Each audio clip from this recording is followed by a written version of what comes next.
Ladies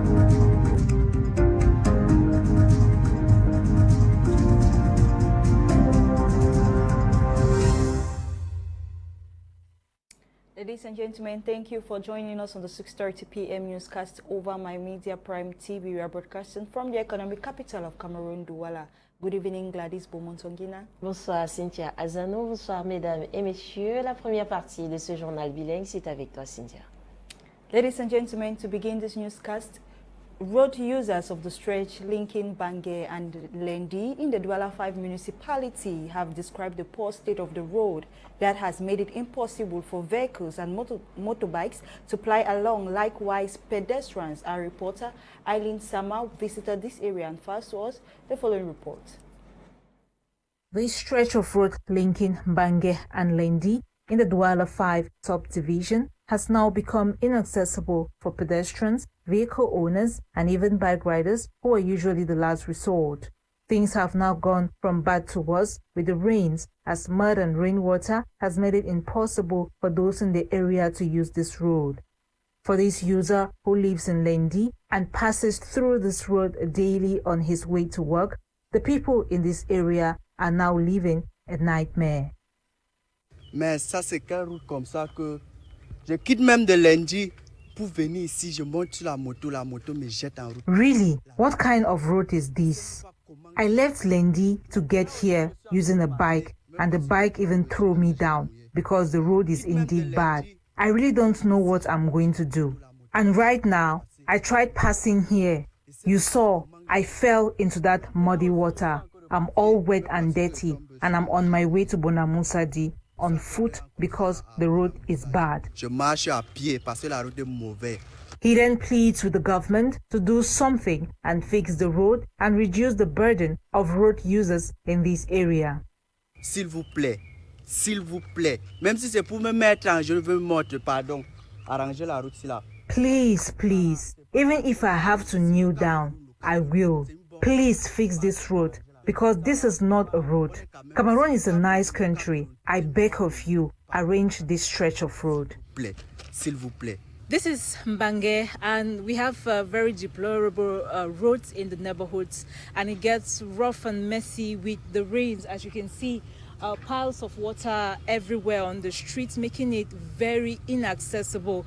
And coming down here, it's not easy. This is a street that links many homes and links Mbangé to Lendi, but it has become really impossible for a vehicle to ply on this road. And even citizens, if you watch out, you have to take the ends of the road to be able to, get off from these muddy and mushiness of the road. So the people of Mbangé are pleading and hoping that government will do something for them so they can have accessibility to their homes, to their farms and their business places.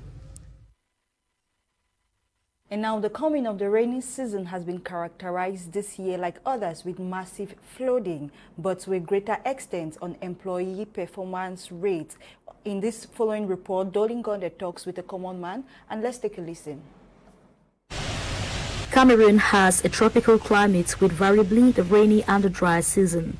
The savanna climate seasons both come with the good, the bad, and the ugly side effects. In the northern parts of the country, for instance, the dry season causes unbearable droughts and overheating, which do not only affect inhabitants but also the cultivation of certain food crops. Meanwhile, when it is the rainy season down south like now, there is a serial display of overflooding, landslides, amongst other natural hazards, which in some cases go as far as claiming human lives and loss of property.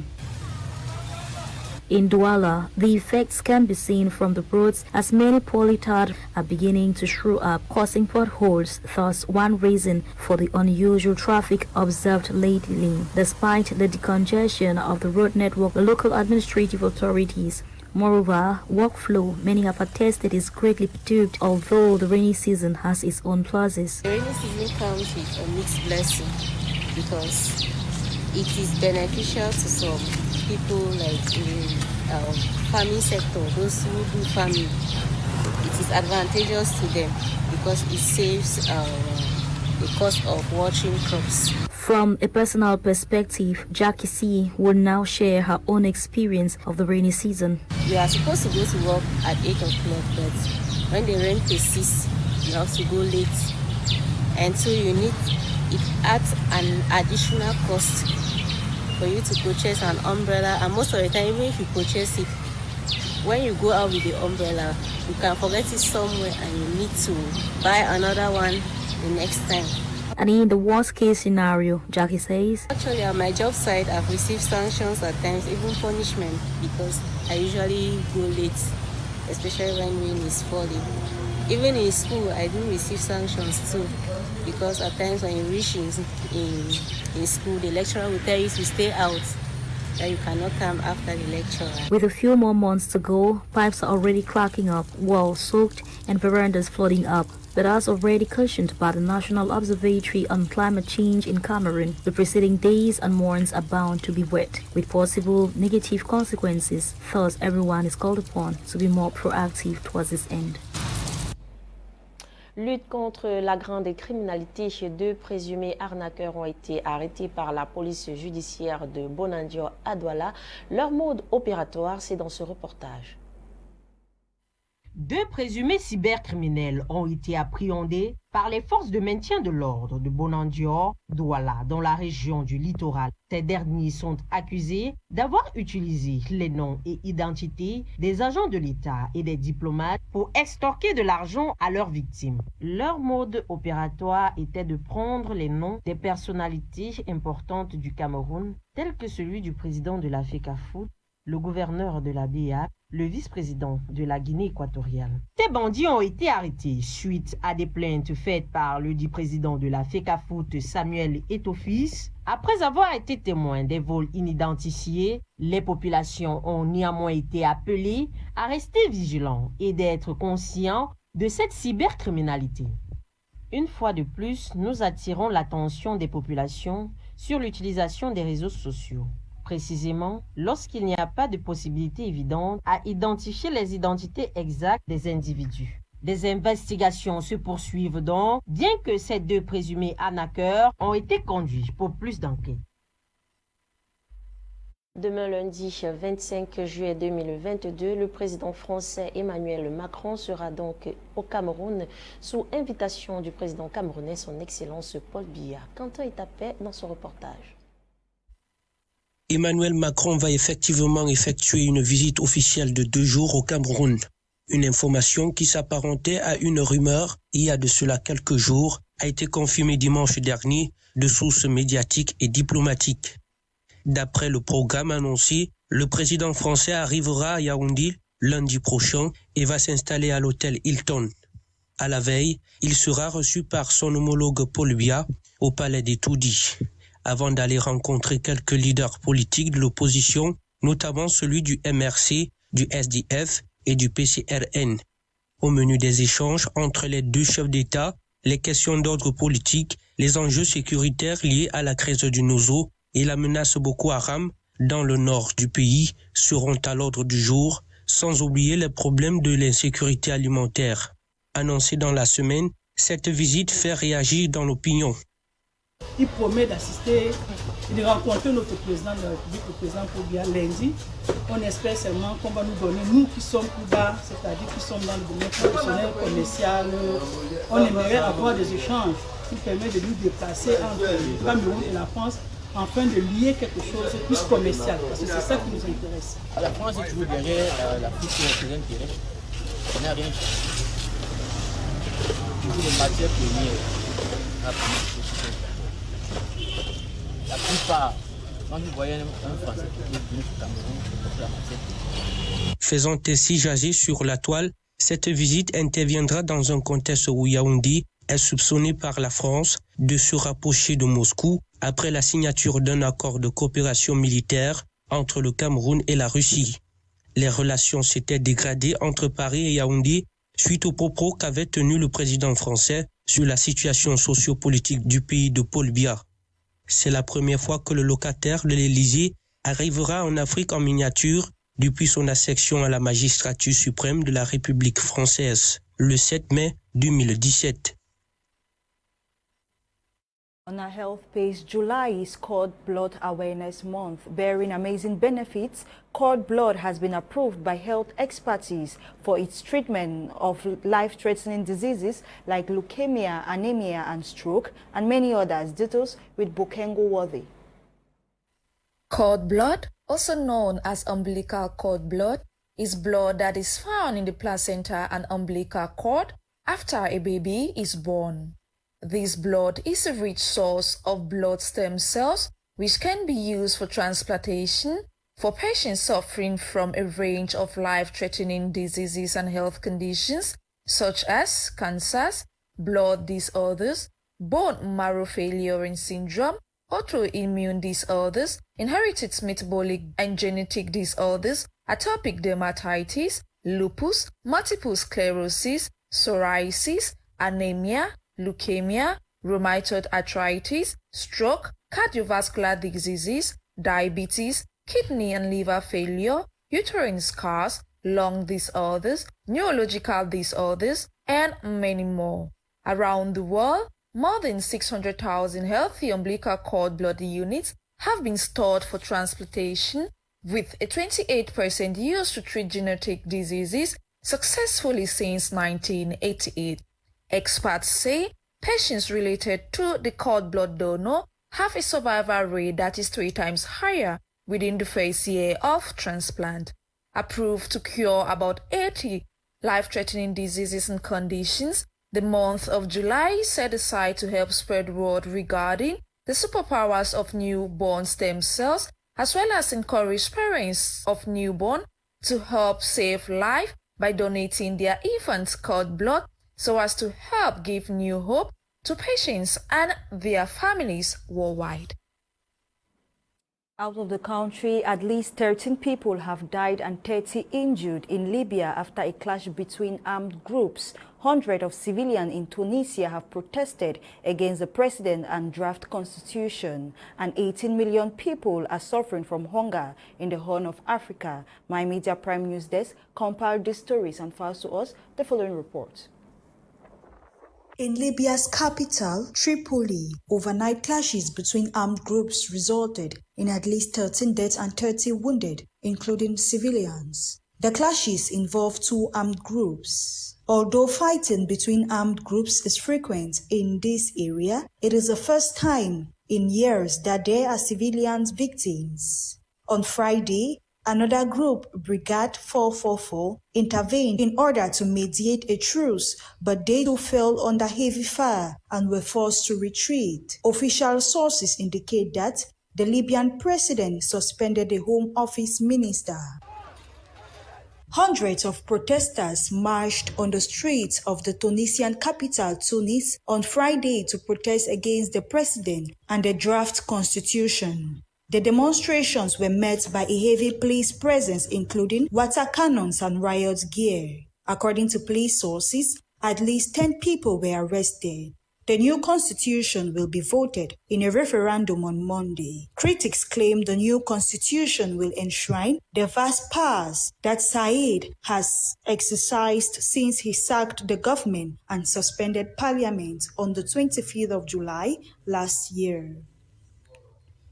Northern Kenya has not seen a drop of rain in 3 years. In this dusty desert, there are only wild berries to eat. The Horn of Africa is experiencing its worst drought in 40 years. At least 18 million people are facing extreme hunger. Hunger affects 4 million people in Kenya, which is in the midst of an election campaign before a high-stakes president election on August 9th. In the northern desert regions, nearly 950,000 children under the age of 5 and 134,000 pregnant and lacting women are acutely malnourished, according to official figures from June. Renouvellement des organes de base du MRC, Mouvement pour la Renaissance du Cameroun dans la région de l'Ouest. Les candidats recaliches s'insurgent. Flore Quenieux dans ce reportage. Je ne donnerai pas la haine en héritage. Amen. Amen. Suite à la convocation du corps électoral au mois de mai dernier, les militants du Mouvement pour la Renaissance du Cameroun MRC sont en période électorale pour le renouvellement des organes dirigeants du parti dans ses différentes fédérations. Il y a de cela quelques jours, certaines listes ont été validées et d'autres rejetées. Emmanuel Kweka est tête de liste de l'une des deux listes invalidées pour la candidature à la fédération régionale MRC Ouest. Il est hors de question que les militants de base qui ont fait confiance au président national Maurice Kamto, qui ont cru à son idéologie, soient aujourd'hui évincés par simple triage, je peux dire artificiel. Puisque comment pouvez-vous comprendre qu'on lance des élections de base et que certains candidats soient écartés systématiquement parce qu'ils sont pro-ci, pro-ça. Je dis non, ça ne devrait pas se passer. On devrait faire les élections libres, valider toutes les candidatures pour que chacun ait sa chance. Agitation infructueuse selon Maître Tassa, qui déclare que le parti de Maurice Kamto non seulement se porte bien, mais respecte les tests du parti avec équité. C'est maladroit, tout simplement parce que le parti est bien structuré et a des tests qui l'organisent. Nous avons des statuts, nous avons des règlements intérieurs. Je ne sais pas ce que un recours auprès de l'administration, à quoi ça sert d'aller vers le gouverneur, alors que le processus est clair.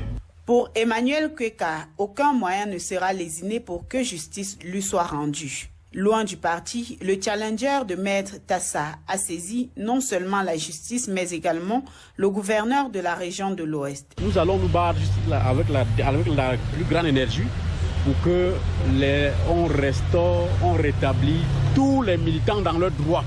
C'est de ça qu'il est question. C'est pour ça que donc je ne veux pas vous dire j'étais chez le gouverneur, j'étais ici. Non, ce n'est pas la question pour le moment. Mais je vous dis, nous sommes là pour nous battre pour que les élections, qu'on sussoit ces élections-là et qu'on remette tout le monde dans la course et qu'on fasse des élections libres et transparentes dans la paix. Gouverneur de la région de la justice, Maître Tassa poursuit le processus pour le bon déroulement du scrutin prévu demain. Il est question d'informer le gouverneur de ce que le mouvement pour la renaissance du Cameroun organise le 23, le 24 et le 31, ces élections internes. C'est tout. Rien d'autre. Nous sommes allés déposer, nous avons récupéré la décharge. Signalons qu'aux dernières nouvelles, M. Kweka Emmanuel est autorisé à assigner le mouvement pour la renaissance du Cameroun sous couvert, le secrétaire régional de la fédération en référé d'heure à heure, cet après-midi. À présent, ouvrons notre page sportive avec la Coupe du Cameroun 2022. Quentin est tapé. Coupe du Cameroun 2022. Les résultats de la 8e de finale sont connus. Coton Sport de Garoua inflige une défaite d'1-0 à Lausanne jeudi dernier au stade municipal de Berthois. AS Fortuna domine Fouvou de Baham avec un score de 6-5 à travers les tirs au but au stade de Bonamoussadi hier vendredi. Avion Académique fait fléchir As de 3-1 dans le même cadre de jeu.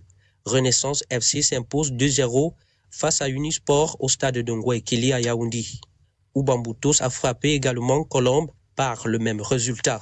Tandis que la Gazelle chicote largement Aigle Royal de la Menoie 5-0 au stade municipal de Berthois. APGS d'un fou s'agenouille devant Aigle Royal du Mungo 2-4 au cours d'une séance des tirs au but au stade Fosso Victoire de Bandoun. Et Union de Douala défait Opta de Kribi 2-0 à Bankomo. Championnat de la Ligue professionnelle de football féminin. Selon les résultats de la 16e journée qui s'est achevée hier, Éclair de Sa et Amazon Fab se sont séparés par un nul d'un but partout. Caillement de Douala a battu Vision de Bafoussam en 0. AS Awa a montré le corrigé à Authentique FC par un score de 3-0.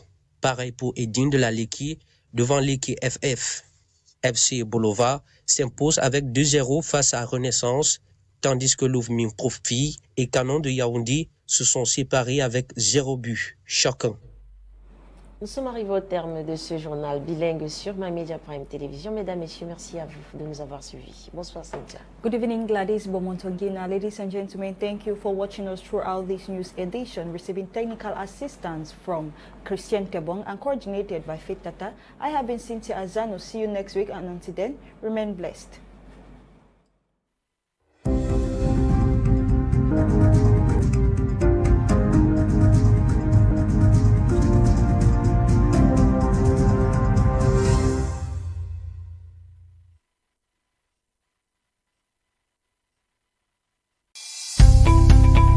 Welcome to a new world of TV broadcasting. My Media Prime. News, discovery, culture,